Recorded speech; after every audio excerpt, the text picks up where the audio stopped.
Madame la députée de Champlain, je vous les concède pour votre intervention. Merci, Madame la Présidente. Alors, même en ces quelques 4 minutes, je vais me permettre de dire à la ministre de l'Emploi et de la Solidarité sociale que ce projet de loi-là, effectivement, a été discuté dans l'harmonie et c'est un projet de loi qui était tout petit, mais qui avait une portée énorme.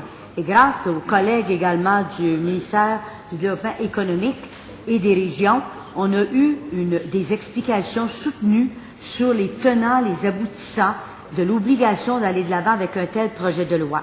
Or, à partir de là, c'est évident que l'opposition officielle que nous sommes demeurait et demeure encore avec des questions, mais ne voulait en aucun temps, à la demande de certains retraités et à la demande des travailleurs, nuire de quelque façon que ce soit à l'avancement et à la sécurité des régimes de retraite actuels. Où j'en ai, et je sais que la ministre m'a entendu souvent là-dessus, où j'en ai et où j'ai toujours un problème, et je ne pense pas qu'on doive lâcher le tout et qu'on doit dire qu'à partir de maintenant, tout est fini et tout est sécurisé. Madame la Présidente, et je vois également le collègue j'ose pas le nommer par son prénom, là, mais qui s'est occupé beaucoup des régimes de retraite, là, le collègue de Verdun, c'est bien ça, qui a défendu bec et ongle lui-même les régimes de retraite et leur sécurité. Je demeure avec le besoin de dire aujourd'hui que pour les travailleurs salariés et même pour les retraités, s'il arrivait faillite demain matin, nos régimes de retraite ne sont pas sécurisés. S'il arrivait faillite demain matin, nos régimes de retraite ne sont pas sécurisés.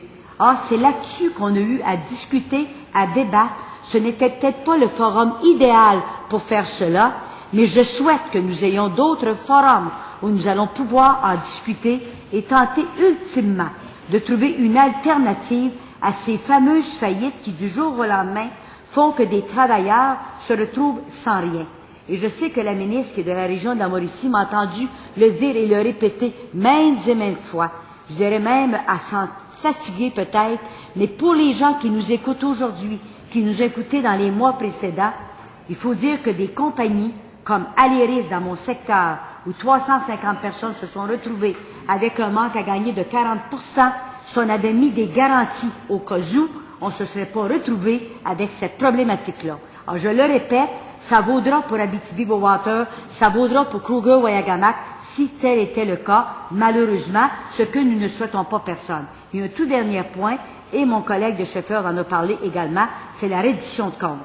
Il me semble qu'il aurait été normal, naturel et simple d'exiger qu'à tous les 2 ans, on finisse par rencontrer les personnes qui sont venues nous demander des avantages. Alors, ça n'a pas été obtenu, mais on ne lâche pas la serviette facilement. Merci, Madame la Présidente.